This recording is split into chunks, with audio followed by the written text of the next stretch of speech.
Sir ठीक है। Good afternoon students. आप सभी विद्यार्थियों का ऑनलाइन क्लास में पुनः स्वागत है। जैसा कि आज का हमारा जो विषय रहेगा, विभिन्न माध्यमों के लिए लेखन।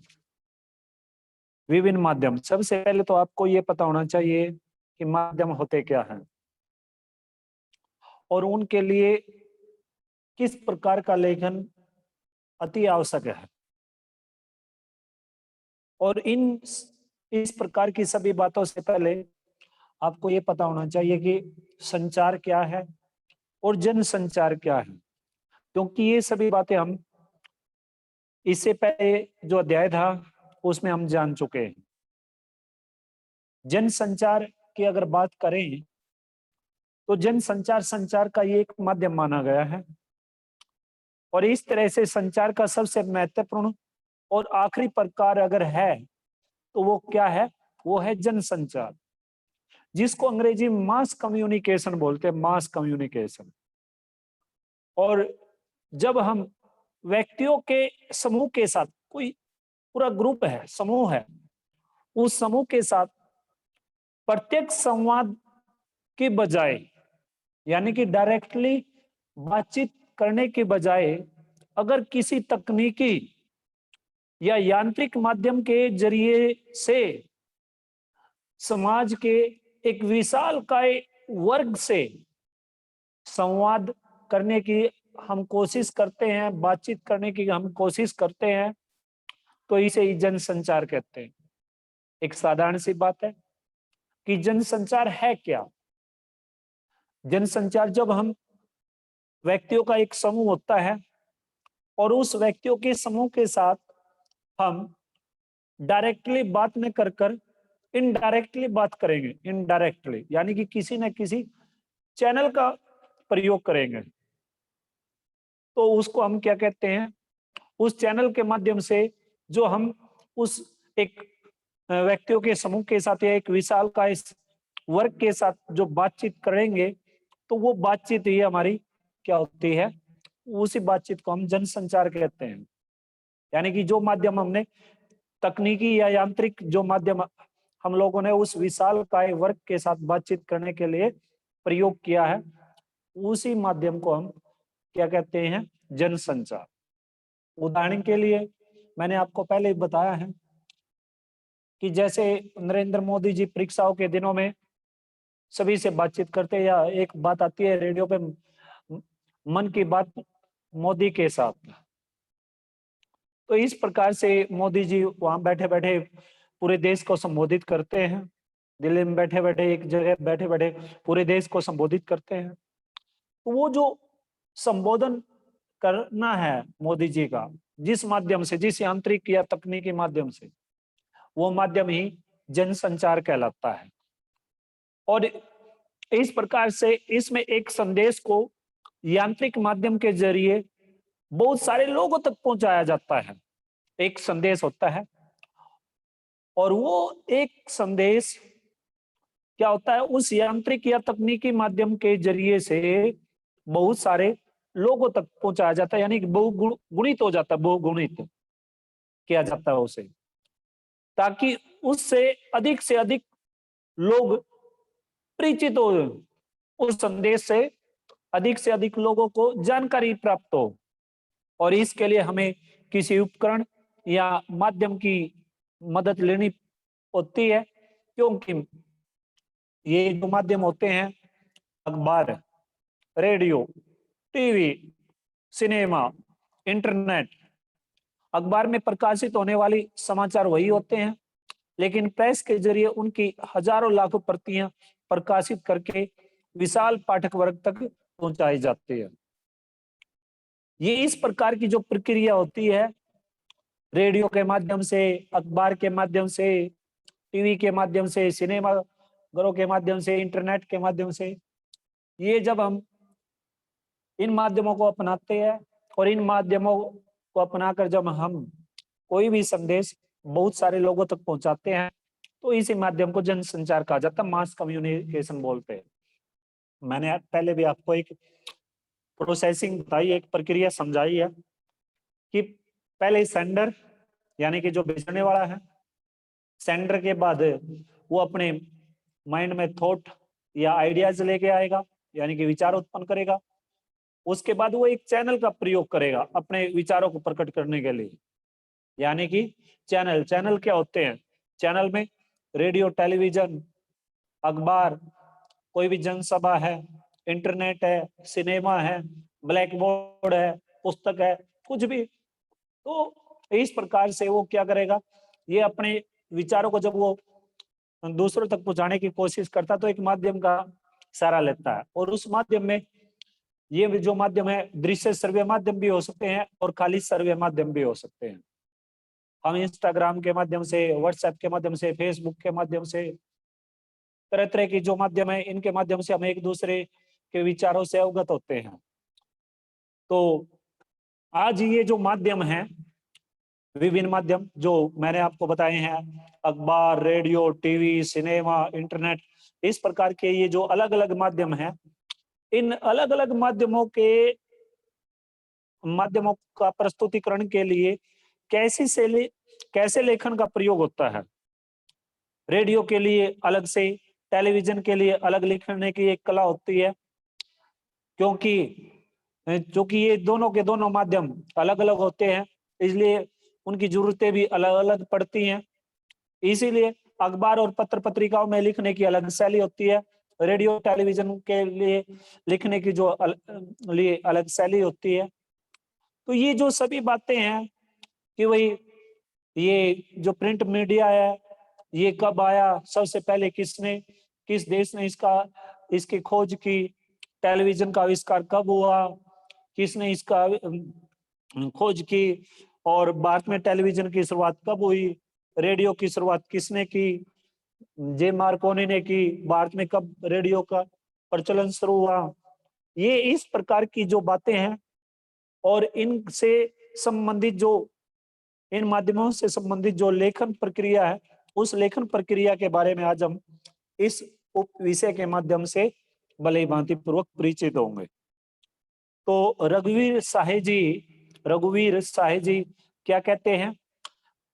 खबर लिखना बहुत ही रचनात्मक काम हो सकता है, उतना ही रचनात्मक जितना कविता लिखना। दोनों का उद्देश्य मनुष्य को और समाज को ताकत पहुंचाना है। खबर में लेखक तथ्यों को बदल नहीं सकता, पर दो या दो से अधिक तथ्यों के मेल से असलियत खोल सकता है। ये हिंदी के प्रमुख कवि और पत्रकार के रूप में रहे हैं रघुवीर साहे जी। अपने दौर में काफी नाम कमाया है इस महान साहित्यकार ने। तो जो इस पाठ के माध्यम से हम जानेंगे, प्रमुख जनसंचार माध्यम प्रिंट मीडिया, टीवी, रेडियो और इंटरनेट। प्रिंट मीडिया यानी कि मुद्रित माध्यम में लेखन के लिए ध्यान रखने योग्य बातें। रेडियो, समाचार की संरचना। टीवी, खबरों के विभिन्न चरण कौन कौन से होते हैं। रेडियो, टेलीविजन, समाचार की भाषा और शैली में अंतर। इंटरनेट, पत्रकारिता क्या है। इंटरनेट पत्रकारिता का इतिहास क्या है। भारत में इंटरनेट पत्रकारिता क्या है और हिंदी नेट संसार क्या है। ये जो इस प्रकार की जो बातें हैं, इस प्रकार की बातें आज हमें इस बहुत ही महत्वपूर्ण अध्याय है इस पुस्तक में, तो इस महत्वपूर्ण अध्याय से आज हम ये सभी कुछ बातें अर्जित करेंगे। तो शुरुआत करते हैं। पेन पेंसिल अपना साथ में रखना, जो भी कठिन शब्द आएंगे या जो भी महत्वपूर्ण बातें आएंगी इसमें, वो आप रेखांकित करते जाना। विभिन्न जनसंचार माध्यमों के लिए लेखन के अलग अलग तरीके होते हैं। अब देखो, जो जनसंचार माध्यम है, जनसंचार माध्यम के लिए जो लिखने की जो कला है, सभी के लिए अलग अलग कला होती है। चाहे वो टेलीविजन है, चाहे वो रेडियो है, चाहे वो इंटरनेट है, या फिर कोई अखबार है, सभी के लिए अलग अलग शैली होती है। अब देखो, मान लो एक छोटी सी बात मैं आपको बताता हूँ। आप आज या अभी थोड़ी देर बाद, आध पौने घंटे बाद, आप गूगल पे या फिर यूट्यूब पे या फिर क्या नाम है आपकी जो भी है, ये क्रोम वगैरह वगैरह जो भी होता है इसमें, ब्राउजर वगैरह वगैरह, उसमें आप कोई भी समाचार पढ़ लीजिएगा, हाल ही में जो कुछ भी घटित हुआ है। और आप आज या फिर रात को जो समाचार आप मोबाइल फोन पे या इंटरनेट पे आप देखते हो, पढ़ते हो, सुनते हो, तो सुबह आप जब भी न्यूज़पेपर ओपन करोगे, न्यूज़पेपर को खोलोगे, अखबार को खोलोगे, तो अखबार में उसी घटना से संबंधित कुछ अलग से मिलेगा। और वही घटना, उसी घटना के बारे में अगर आपको टेलीविजन के माध्यम से जानना है, तो टेलीविजन में आपको चित्रों सहित कुछ अलग से मिलेगा। और अगर रेडियो के माध्यम से उसी घटना से संबंधित जानकारी प्राप्त करनी है, तो रेडियो में उसका शीर्षक, उस घटना से संबंधित जो बातचीत है, वो आपको अलग से मिलेगी। इसीलिए ये जो बातें हैं, ये इसमें, इस अध्याय में यही बातें इसमें समझाने की कोशिश की गई है कि टेलीविजन के लिए जो लेखन लिखा जाता है वो अलग होता है, रेडियो के लिए अलग लेखन होता है, और इंटरनेट के लिए अलग। इस प्रकार से अलग, ये जितने भी माध्यम है, जनसंचार के माध्यम है, इन सभी के लिए अलग अलग से लेखन प्रक्रिया होती है। सभी में सभी की जो लेखन प्रक्रिया एक जैसी नहीं होती, अलग अलग लेखन प्रक्रिया होती है। सभी माध्यमों को अलग अलग लेखन प्रक्रिया के दौर से गुजरना पड़ता है। तो आगे चलिएगा। अखबार और पत्र पत्रिकाओं में लिखने की अलग शैली है, जबकि रेडियो और टेलीविजन के लिए लिखना एक अलग कला है। इन दोनों पंक्तियों को आप रेखांकित कर लीजिएगा, पुनः सुन लीजिए। अखबार और पत्र पत्रिकाओं में लिखने की कला, लिखने की अलग शैली है, जबकि रेडियो और टेलीविजन के लिए लिखना एक अलग कला है। इन दोनों तीनों पंक्तियों का आप अंडरलाइन करें। चूंकि माध्यम अलग अलग है, इसीलिए उनकी जरूरतें भी अलग हैं। विभिन्न माध्यमों के लिए लेखन के अलग अलग तरीकों को समझना बहुत जरूरी है।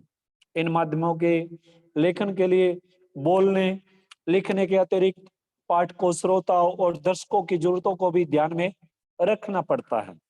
अगला पृष्ठ निकाल लीजिएगा। ये देखिए, ये जितने भी चित्र दिए गए हैं, ये जनसंचार के माध्यम है, प्रमुख जनसंचार माध्यम। Print media, TV, radio, internet.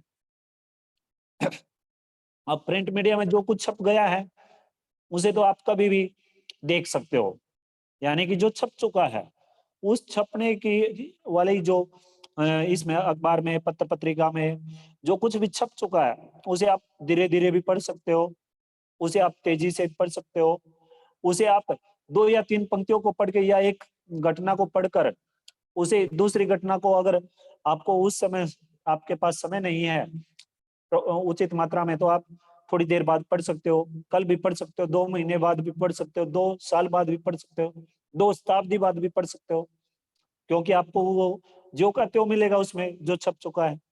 लेकिन ये जो अन्य माध्यम है, रेडियो है, टेलीविजन है, इंटरनेट है, इस पे तो ये तो एक तरह से अपडेट होते रहते हैं। अगर कुछ ना कुछ, कोई ना कोई घटना इनके पास आती रहती है। और ये क्या होता है, क्योंकि इसके जो छपने की जो समय होता है प्रिंट माध्यम में, ये रात के 12 बजे से पहले जितनी भी घटनाएं घटित हो चुकी है, जितनी भी घटनाएं घटित हो चुकी है, उस समय ये छापते हैं, उससे पहले ये छाप देते हैं। ये पूरी की पूरी एक इनका टीम वर्क होता है, टीम वर्क। और उस टीम वर्क को, अब मैंने आपको पहले ही बता था, उस टीम वर्क को एक नाम दिया जाता है, गेटकीपर। गेटकीपर बहुत महत्वपूर्ण प्रश्न है ये। गेटकीपर क्या है, यानी कि द्वारपाल। द्वारपाल में संपादक, उप संपादक, सहायक संपादक, ये सारी की सारी, ये पूरे एक दौर से गुजरना पड़ता है एक घटना को, और तब जाके उसको, वो जो घटना है वो छपने लायक बनती है। इस टीम वर्क के, ये जो टीम वर्क है यानी गेट कीपर है, इस गेट कीपर की, ये जो द्वारपाल की जो एक टीम है, इस टीम से ये कोई किसी भी घटना को गुजरना पड़ता है, और तभी जाके ये क्या होती है, छपने लायक बनती है कोई भी घटना। ठीक है, तो आगे देखिएगा।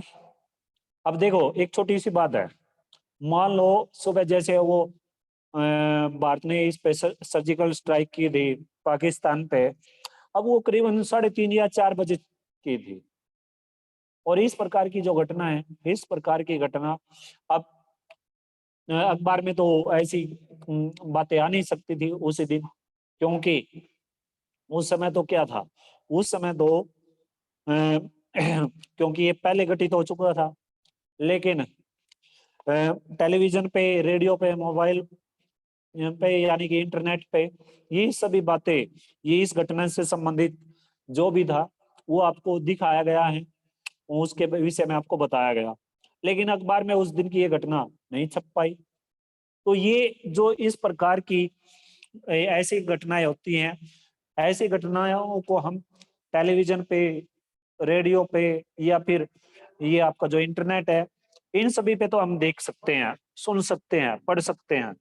लेकिन इस पे जो न्यूज़पेपर है, ऐसी घटनाएं कई बार जैसे सुबह के समय घटित हो जाती है, वो न्यूज़पेपर में तो अगले दिन छप के आएगी, उससे अगले दिन, क्योंकि उस दिन तो छप नहीं सकता, उस दिन तो पूरा का पूरा टीम वर्क हो चुका है, होता है उनका, जो भी उन्हें छापना होता है उस टीम वर्क को। ठीक है, तो आगे चलिएगा आप लोग। उम्मीद है कि आप नियमित रूप से अखबार पढ़ते होंगे, यानी कि आप रोजाना अखबार पढ़ते हो। अब बड़ी महत्वपूर्ण बातें है इसमें, बड़े ध्यान से सुनना, बड़े ध्यानपूर्वक पढ़ना। इसके अलावा मनोरंजन या समाचार जानने के लिए टीवी भी देखते होंगे और रेडियो भी सुनते होंगे। संभव है कि आप कभी कभार इंटरनेट पर भी समाचार पढ़ते, सुनते या देखते हो। ये बातें मैंने आपको पहले बताई थी।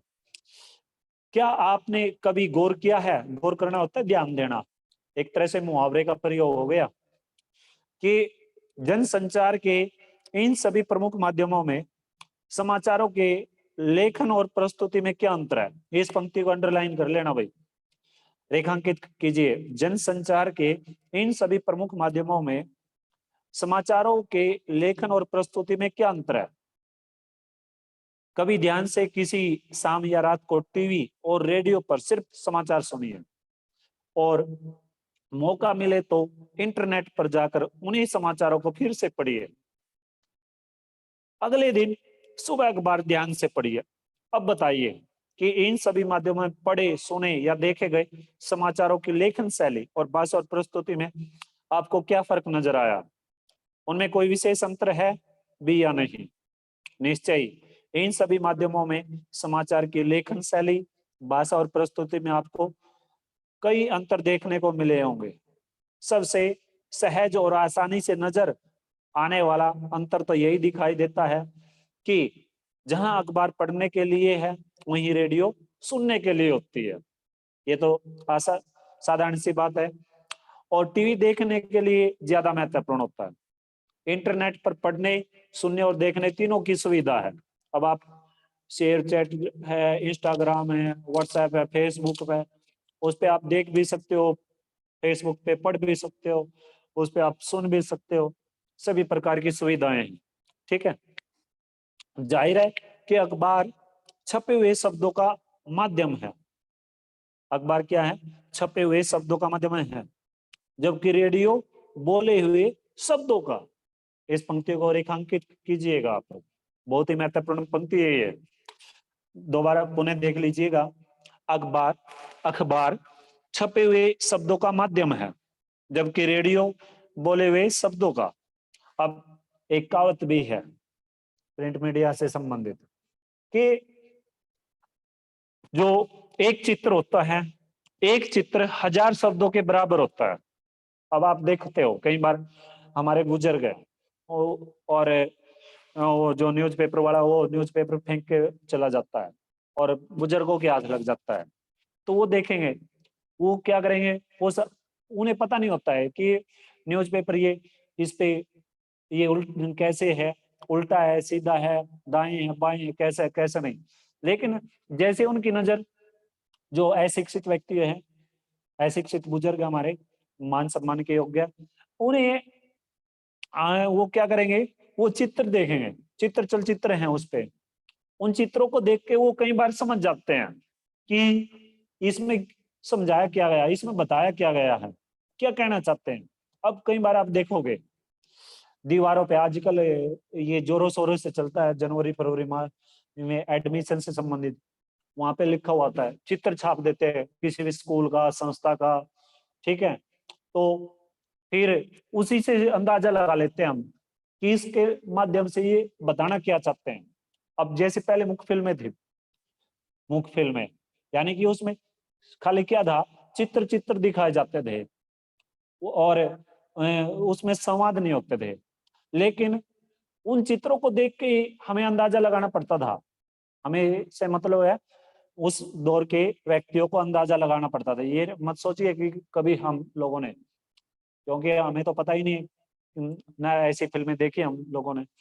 तो इस प्रकार से ये फिर इसमें फिर परिवर्तन की मांग आई, क्रांति की मांग आई, और इस तरह से चित्रों के साथ साथ संवादों की भी आवश्यकता पड़ी।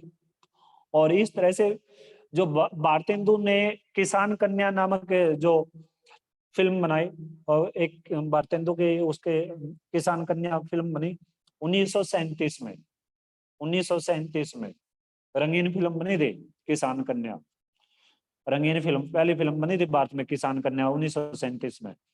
तो इस प्रकार के से हम, मेरा जो कहने का मतलब ये है कि एक जो चित्र है, एक चित्र आपको 1000 शब्द पढ़ने की आवश्यकता नहीं पड़ेगी।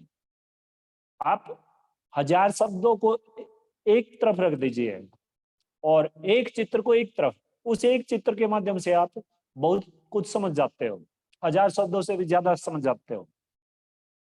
ठीक है, तो ये जो पंक्ति है ये बहुत ही महत्वपूर्ण है आप लोगों के लिए। आगे चलिएगा। जन संचार के विभिन्न माध्यमों के बीच फर्क को समझने के लिए सभी माध्यमों के लेखनों की बारीकियों को समझना बहुत ही जरूरी है। लेकिन इन माध्यमों के बीच के फर्क को आप तभी समझ पाओगे जब आप हर माध्यम की विशेषता के बारे में आप भलीभांति पूर्वक परिचित हो, उसकी खूबियों के बारे में आपको भलीभांति पूर्वक पता है, उसकी खामियों के बारे में आपको भलीभांति पूर्वक पता है, तभी आप इनकी लेखन प्रक्रिया को अच्छे से समझ पाओगे। इस प्रकार से हर माध्यम की अपनी कुछ खूबियां होती हैं तो कुछ खामियां भी। खबर लिखने के समय हमें इनका पूरा ध्यान रखना पड़ता है और इन माध्यमों की जरूरत को भी समझना पड़ता है। जनसंचार के विभिन्न माध्यमों की खूबियां और खामियां, अब बहुत ही महत्वपूर्ण सवाल है ये, बहुत ही महत्वपूर्ण सवाल है। तो अब इसमें देखिएगा आप लोग कि जनसंचार के विभिन्न माध्यमों से आपको हर रोज कम या ज्यादा सबका सबका पड़ता होगा, सबका, यानी कि अगर आपसे पूछा जाए आप में सबसे अधिक किसे पसंद करते हैं। अब एक दौर था 97-98 में, 97-98 की अगर बात करें तो 98 में अटल बिहारी वाजपेयी जी प्रधानमंत्री बने थे, 99 में, 98 में बने थे, फिर 99 में तो, और हरियाणा में चौधरी ओम प्रकाश चौटाला जी मुख्यमंत्री के तौर पे उन्होंने शपथ ली थी। तो अटल बिहारी वाजपेयी जी उस समय क्या थे, प्रधानमंत्री बने थे भारत देश के। तो उस दौर में टेलीविजन है ना, 97-98 की बात, ज्यादा लंबी बात नहीं है, तो करीबन 18-20 साल पहले की बात है। तो उस दौर में भी जो टीवी है ना, टीवी घरों में अड़ोस पड़ोस में, अगर आपकी गली में 20-22-25 घर मकान है तो एक या दो के एक या दो के घर पर ही टीवी होता था। और अधिकतर क्या होती थी, रेडियो होती थी। रेडियो के माध्यम से ही जो 98-99 के जो चुनाव हुए थे प्रधानमंत्री के, तो वो सभी मैंने भी स्वयं भी उस दौर में, जब श्री अटल बिहारी वाजपेयी जी मान सम्मान के योग्य जो हैं, तो उस समय मैंने भी वो जो चुनावों से संबंधित जो खबरें थी वो रेडियो पर सुनी थी। और फिर जो 2003 में 99 में जो क्रिकेट का वर्ल्ड कप मैच हुआ था इंग्लैंड में, और 2003 में ऑस्ट्रेलिया में, उस समय एक छोटी सी रेडियो को लेके चलते थे, साइल अगर डायल उसमें डाल के, तो उससे काफी अगर गीत संगीत से संबंधित, कृषि विभाग से संबंधित या फिर अन्य जो जानकारियां प्राप्त करनी होती है, क्योंकि उस पे एक समय निर्धारित होता था कि भाई शाम को 6 बजे कृषि विभाग से संबंधित जानकारियां दी जाएंगी और FM रेडियो 98, 97, मिर्ची वगैरह वगैरह जो था, चैनलों के नाम थे ये, आगे बताएंगे आपको ये सभी बातें। तो उस समय इन सभी में के माध्यम से, ये रेडियो के माध्यम से अधिकतर सुनने को मिलता था। लेकिन जो टीवी है, टीवी का जो प्रचलन है, टीवी का प्रचलन तो अभी ज्यादातर, तो ज्यादा नहीं कहूंगा मैं, ये करीबन 2009-10 के बाद हुआ ज्यादातर, बहुत ज्यादा। और अब टीवी की जगह एलईडी, ये बड़ी बड़ी 32 इंची, 52 इंची, इस प्रकार की इन चीजों ने ले लिया है। तो जो मेरा कहने का मतलब ये है इन पंक्तियों के माध्यम से, कि पहले है ना, रेडियो का जो प्रचलन है, रेडियो का प्रचलन बहुत ज्यादा था। और आज जो रेडियो है, आज रेडियो बिल्कुल ही लुप्त हो चुकी है। अब तो सरकार ने क्या कर दिया, ये तरह तरह के यांत्रिक माध्यम आ गए, मोबाइल फोन में ही रेडियो दे दी अलग से। अब टेलीविजन और रेडियो में बहुत अंतर है। एक तो सस्ता का सस्ता रेडियो, ऊपर से कहीं भी ले जा सकते हो, कहीं पर भी ला सकते हो, ठीक है। तो बहुत सारी इसमें अंतर भी पूछा जाएगा, रेडियो और टेलीविजन में क्या अंतर है, इनकी क्या विशेषता है, आपस में इनमें क्या गुण है, इनके क्या अवगुण है, इनमें समानताएं क्या है, विषमताएं क्या है, ये सभी बातें भी इसमें बताई जाएंगी, ठीक है। तो देखिएगा आप, ये जो अलग अलग माध्यम है, इनकी खूबियों को और खामियों को देखिए, ठीक है भाई। तो आगे चलते हैं हम। जनसंचार के विभिन्न माध्यमों से आपको रोज कम या ज्यादा सबका पड़ता है, यानी कि एक तरह से उनसे आपका मिलनसार होता है। अगर आपसे पूछा जाए कि आप इन सभी माध्यमों में सबसे अधिक किसे पसंद करते हैं और क्यों, तो आपका जवाब क्या होगा? आप कई बार पूछते नहीं है आप लोगों से, आपसे लोगों से बातचीत होती है, भाई आपका फेवरेट टीचर कौन है? तो अधिकतर, जैसे अदिति शर्मा है या फिर और कोई है, अधिकतर क्या कहेंगे कि मेरा फेवरेट टीचर तो जितेंद्र सर है, मेरे फेवरेट टीचर तो भैया अरोड़ा मैम है, या मेरे फेवरेट टीचर तो ये टीचर है। क्यों? कमी क्या है भाई? उनकी क्या खासियत है कि उनका जो पढ़ाने का तरीका है, समझाने का तरीका बड़ा गजब का है। तो इस तरह से ऐसे ही इसमें भी है कि टेलीविजन के कई बार खिलाड़ी के बारे में पूछते हैं कि आपका फेवरेट खिलाड़ी कौन है क्रिकेट में, कि भाई राहुल द्रविड़ है, सचिन तेंदुलकर है, विराट कोहली है, सौरव गांगुली है, या फिर कबड्डी में प्रदीप नरवाल है, या वो क्या नाम है, चौधरी चौधरी है जो, वो है। तो इस तरह से हर एक का कोई ना कोई पसंदीदा है। अब जरूरी थोड़ी ही है कि आप, मुझे टीवी पसंद है और आपको भी टीवी पसंद हो सकता है कि आप इंटरनेट पसंद करते हो सकता है कि आप इन सभी प्रकार के माध्यमों में से कुछ भी पसंद न करते हो। हम बातचीत लोगों के साथ बैठ के बातचीत करना ज्यादा बेहतर समझते हो।